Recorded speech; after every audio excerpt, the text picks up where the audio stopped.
Jay that makes it good. Ladies and gentlemen, boys and girls, animals of all flavor. Ew. I come to you today with a project. So, Jones Soda releases occasionally these limited edition bottles, which is to say it has a limited edition label. This is the Nuka-Cola Quantum bottle to celebrate the Fallout 4 launch.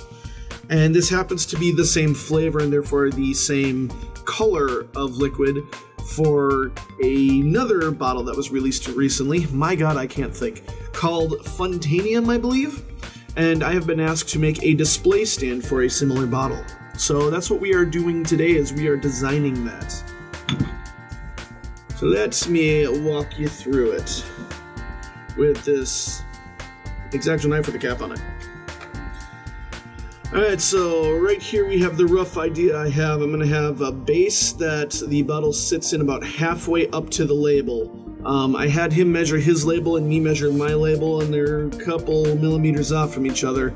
Hardly surprising, they're not millimeter accurate placing their labels. Big surprise. We're going to make a base that he wants to house a Feather M0, that's it, the Feather M0 board from Adafruit, and that is going to control some lighting. We want to be able to light up the liquid and light up the label, and as I suggested, light up the rest of the base, because it was a space theme, why not? So here's a more blown up version of what I'm looking at doing. I'm going to have these spotlights that circle it. There's going to be a little platform here that's just got kind of a Star Wars inspired pattern on it. Around the side, I'm going to have a strip that lights up, and there's going to be 3 buttons for controlling what lights are showing when. We have more of a blown up version of it here, so it's kind of a Millennium Falcon inspired rounded block that's going to house the spotlight. It's going to have a little clear fin off of it that's going to light up, and then the clear backlight around the top. And then the bottle itself, I think, is going to be illuminated, the liquid, with 3 NeoPixel LEDs, which I happen to have here. And as a little test to see how well my printer would do with dual extrusion, I have prepared previously a platform for us to test. This one does have the ring of lights, or the ring around the outside. However, I printed it the full thickness of this, which is substantial, and light doesn't really get through that well. But this one's only 1 millimeter thick, and light will go through there. So we're going to start by lining up some LEDs, getting them all soldered into place. That's about it. We're going to see how that looks when it's powered up, and based on that test, I'll know how I want to proceed. So on that note, let's get soldering.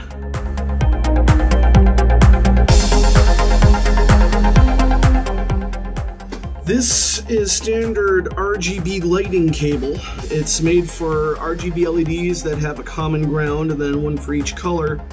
For a NeoPixel, I only need 3 of the wires while I drop the thing, so I'm going to get rid of the blue. We'll use the red, green, and black for this. You know what I have not tried? I wonder if this thing is going to be able to strip all 3 leads at once. I need very little of it exposed, probably about that much. Contact! That worked beautifully. Oh my god. I love you, Tool! In case you wonder why I always make green my signal wire, it's because of this stuff. When I first started playing with NeoPixels, they came like this. You have to solder each one individually. Well, I didn't want to mess around with all different lengths of wire, so I bought this stuff. So I want the arrows to point in a vaguely circular manner, and that means...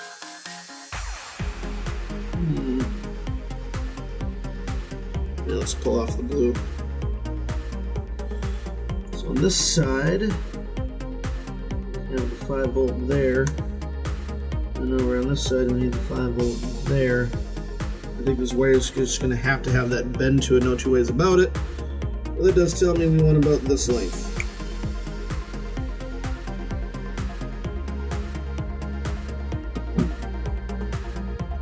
From there to there, and there to there. I will need a 3rd one that's a bit longer. Just call it like this. This will be for testing the angle of the spotlight itself. Go to there. And then I will need another longer one to connect the whole thing up to a driver board. Surprise, surprise, an Arduino. I meant to say an Uno, but it's sitting around here somewhere. Any length for that, don't really matter. Only driving 4 LEDs, I don't have to worry about power mitigation. Alright. So for my next trick, I'm going to want this thing into place. So these are labeled with an arrow on them that shows the direction of data flow. So we want the source to come from this side and then the output to go to that side. The actual positive and negative, it doesn't matter, that's done in series, but the data only moves in one direction. It's like a data diode. We're going to start there with that.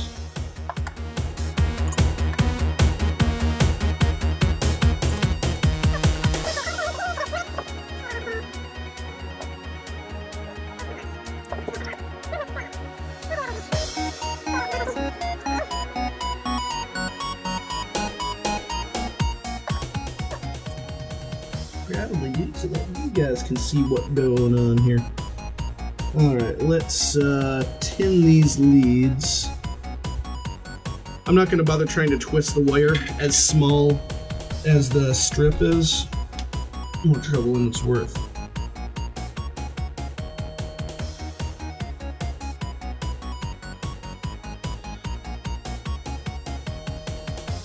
Just say that and then I form an immediate solder bridge.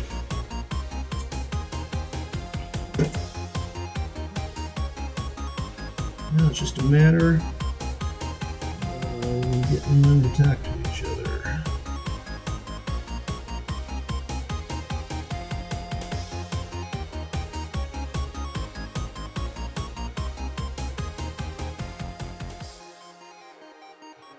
She seems good.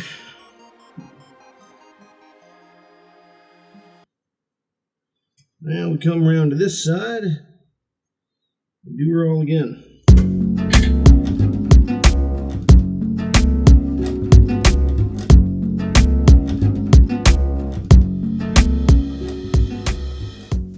She looking pretty good. So that joint looks good all around. That joint looks good all around. That joint is messy but looks good all around. Alrighty, so the last thing we gotta do is get this stuff able to attach to an Arduino. The only way I know how, soldering on jumper leads. We're gonna increase to a 1/2-inch strip, I think. These ones we will twist because the wires are long enough that if we don't, they're gonna go everywhere. Let me show this in here. Oh, look at that. I do like doing these 1/2-inch ones because it tends to leave the sleeve right on the end there. Makes it nice and easy to work with.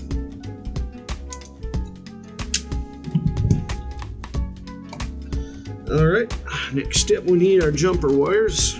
Like I said in the previous video, for whatever reason I don't have any red ones, and in fact looking in here I don't have any green ones either.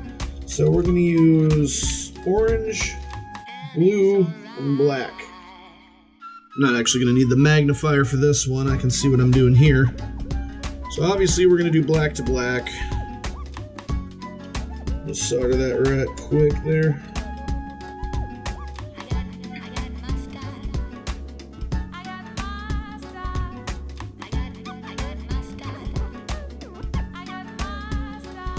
That's all we need for that one. Now, this is a special kind of joint I'm doing for these wires. It's called twisted around because we don't know any better.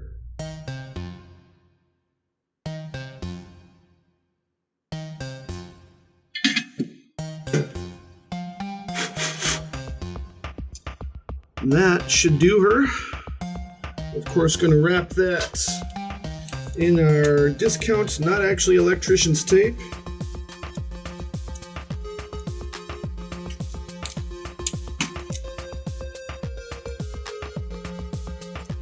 because this one will be powered by the bench supply, and shorting out those could lead to some fireworks.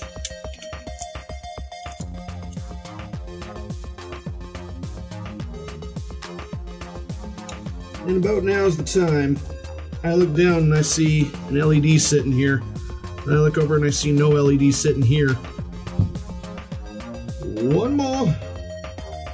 So in theory, it should go this way, and it does.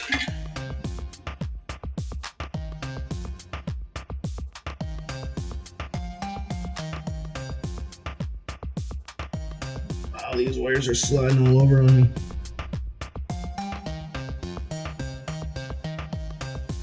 We still got her all the way home.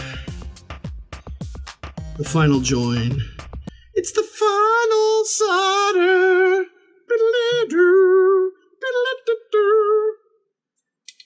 If my singing were any better, I might risk getting a copyright strike. If my singing were any worse, I might risk losing a bunch of subs. Now then, we needs what for thing to plug it into, which in this case would be the Arduino Uno. Naturally, I don't remember where the hell I put it.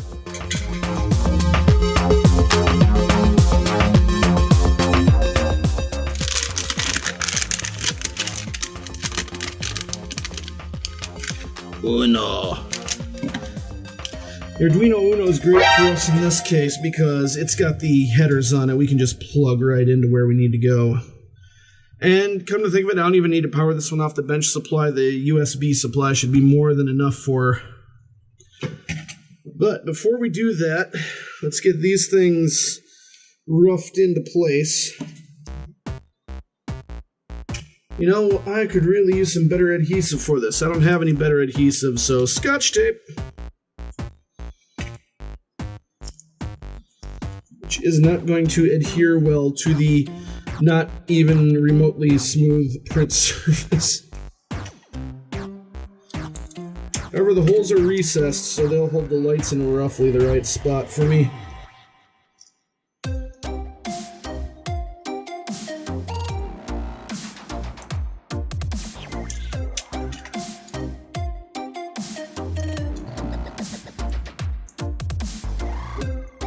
There we go then. As long as that doesn't move around too much, should be good to set our bottle up here and see what she looks like. But because I have the camera there, I'm probably going to see if I can do something like this just to make it so you guys can see what's going on. However, we are now at the point where I must write code. I will be back.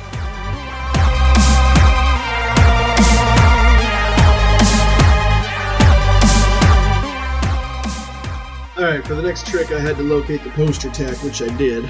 Stuck some down here so that this bottle ain't going to go rolling away on us. Perfect. So what we have here is I just have the simple test set up. It's going through the default Adafruit loop. So I cut out a bunch of them. It's running Rainbow Fade and then Rainbow Chase, or Rainbow Cycle Fade. Rainbow Cycle Fade spreads the rainbow out over the full strip. The other one makes all the pixels the same color.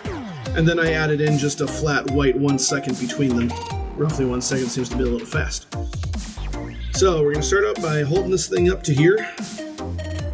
And about there and there. So about like that. So this is what she would look like with, the lights on. I do have stronger lights in the lab that time forgot here than, you're likely to have. So at the bottom, it's getting some light effects to it. At the top, it's not making a whole lot of difference. But now, let's turn yield lab lights off and see what we get. Now we're getting some better effects. I'm just going to shut up and let that run.